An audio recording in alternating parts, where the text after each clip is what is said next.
Et si c'était toi, c'est le podcast de la CMA Hauts-de-France qui fait découvrir les métiers de l'artisanat grâce aux témoignages d'apprentis, de chefs d'entreprise ou de salariés. Découvre les coulisses des formations, des concours, de la mobilité européenne et de la création d'entreprises à travers les portraits d'artisans d'aujourd'hui et de demain qui font rayonner la région des Hauts-de-France. Aujourd'hui, nous accueillons Céline qui va nous en dire plus sur le métier de boucher charcutier et son parcours. Tout d'abord, bonjour, moi c'est Céline Sirbu, j'ai 33 ans. J'étais en formation au CFA de Tourcoing, rue Denis Papin, qui est une antenne basée exclusivement sur la boucherie charcuterie traiteur. Il y a également des boulangers, des chocolatiers. J'ai fait toute ma formation du CAP, brevet professionnel, tout au CFA de Tourcoing. Et donc là, depuis 9 mois, j'ai ouvert mon entreprise. Actuellement, je fais énormément de traiteurs. Bon, faut pas oublier la boucherie, qui est aussi un pôle très important. Et à savoir, je suis la seule femme de la région à être artisan en or et la deuxième sur toute la France.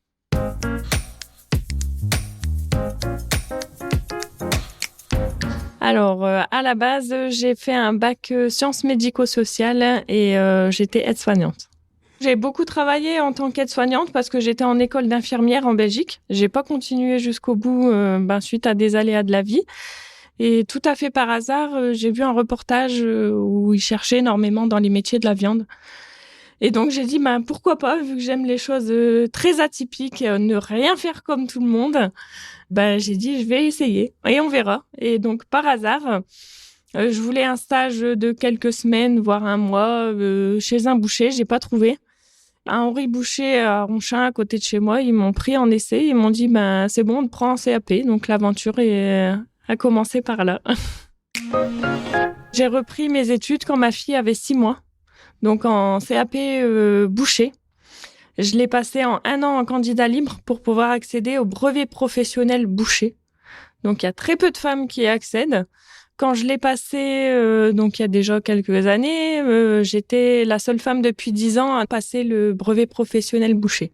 Alors, avoir un enfant et reprendre une formation, c'est tout à fait compatible quand on est motivé. Après, avec les horaires d'école, ma foi, avec la nourrice, on arrive à s'arranger. Quand on veut, on peut, tout est possible, tout est réalisable. Ensuite, j'ai continué à travailler en tant que bouchère, qui était très compliqué. Souvent, j'étais prise plutôt en tant que vendeuse qu'en tant que bouchère. Et quand j'étais prise en tant que bouchère, c'était facilement 200 € en moins que les hommes. Donc, suite à ça, j'ai commencé à chercher une boucherie qui était pas évident du tout. Et donc, j'ai eu la chance de trouver l'année dernière, mais entre-temps, je me suis dit, j'allais pas faire une année comme ça, sans rien faire. Donc, j'ai repassé mon CAP charcutier traiteur chez un des meilleurs traiteurs de Lille, donc à savoir Monsieur Lecomte. Pour moi, un des 3 meilleurs traiteurs de Lille. Donc, j'ai vraiment très bien appris chez lui et ça m'a permis de me forger et d'arriver où j'en suis maintenant. C'est aussi grâce à lui parce que quand j'étais en brevet professionnel aussi, j'étais beaucoup en grande surface, donc en apprentissage, mais j'apprenais rien. Et c'est grâce à lui aussi avec qui j'ai eu mon BP, notamment avec son boucher Denis, où j'ai été sur mon temps personnel, en plus de mes 35 heures de la grande surface et de l'école, apprendre le métier de boucher.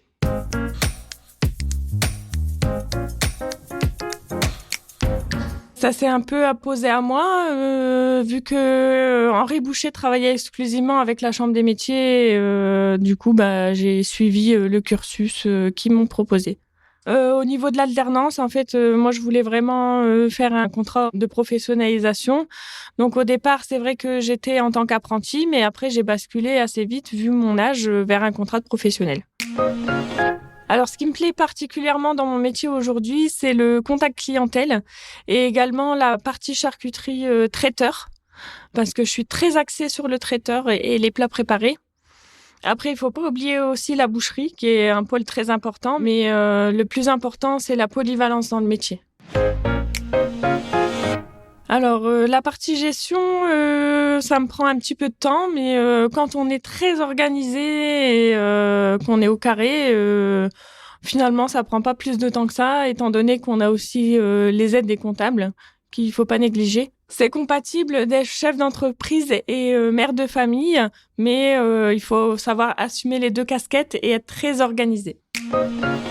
Énormément de choses m'ont motivée à ouvrir mon entreprise après ma formation professionnelle. En tant que femme, en tant que bouchère, c'est très compliqué de faire sa place, parfois même en deçà du salaire des bouchers, alors que j'en faisais des fois beaucoup plus qu'eux. Donc je me suis dit, vu tout ce que je fais, pourquoi pas ouvrir mon entreprise, j'en suis largement capable. Et donc c'est parti de là et j'ai commencé à chercher un fonds de commerce. En tant que femme et en tant qu'entrepreneur, c'est compliqué également parce que faut monter des dossiers. Après, j'ai eu la chance d'avoir fait des études supérieures et d'avoir des parents profs qui m'ont beaucoup aidée. Mais c'est vrai que c'est un parcours du combattant de vouloir ouvrir son entreprise.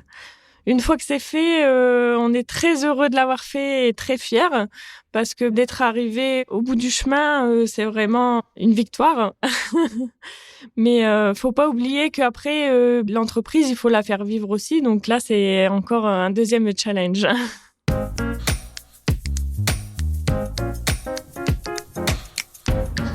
La CMA m'a aidée dans le montage de mon entreprise par rapport aux échanges que j'ai pu avoir avec certains professeurs.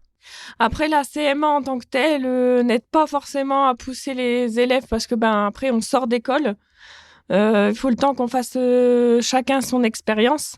Mais moi, vu l'âge que j'ai, je me voyais pas rester ouvrière toute ma vie.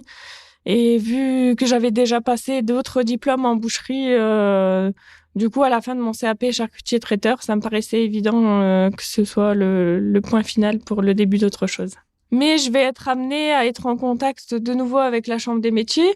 Vu que j'ai eu mon agrément artisan en or il y a peu, on doit toujours se former au niveau des formations d'hygiène, de formation de prix, aussi bien aussi en viande. Il y a plein de stages différents qu'on peut effectuer en tant qu'entrepreneur par la suite.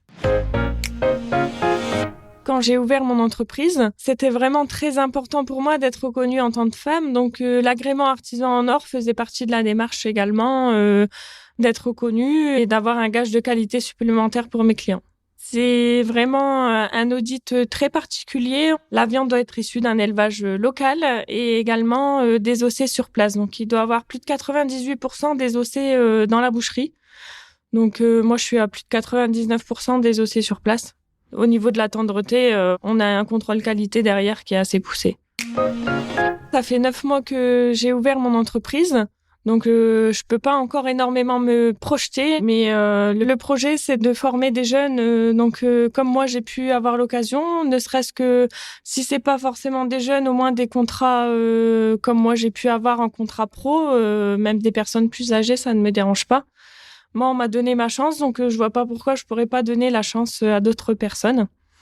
Donc moi, le projet, c'est ça, d'ici l'année prochaine, dès que je pourrai y voir plus clair au niveau de la comptabilité, me développer au niveau du traiteur, donc faire des prestations extérieures.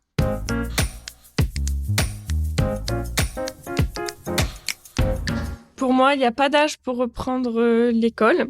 À savoir, pour faire un CAP, ne serait-ce qu'un brevet professionnel, c'est très facile. Il suffit de se rapprocher de la Chambre des métiers, de trouver un employeur. Bon, ça, c'est moins évident quand on a de l'âge, mais c'est pas impossible. Moi, je l'ai fait. Et il n'y a pas d'âge pour changer de métier du moment qu'on est bien dans ce qu'on fait et qu'on est passionné par son métier. Faut pas se mettre des bâtons dans les roues pour une formation. Si on a un enfant, si on a une personne à charge, je ne sais pas, admettons un parent à charge, rien n'est impossible du moment qu'on veut le faire et qu'on a la volonté, tout est possible. C'est-à-dire que au niveau des formations, les professeurs nous aident énormément. Moi, je me suis sentie très accompagnée, notamment au CFA de Tourcoing, en CAP charcutier traiteur et ne serait-ce qu'en boucherie également. Les professeurs sont à l'écoute et nous aident vraiment à avancer dans notre formation. Ils sont pas là pour nous casser ou quoi que ce soit. Ils sont là pour nous aider vraiment à avancer. Et quand on a la volonté, on peut arriver à plein de choses. Merci à Céline pour ce témoignage qui montre comme il est possible de trouver sa voie et de s'épanouir dans le monde de l'artisanat. Maintenant, et si c'était toi qui devenais boucher charcutier ? Une passion, une envie, des questions ? Pour plus d'infos, rendez-vous sur cma-hautdefrance.fr et à bientôt pour un prochain épisode.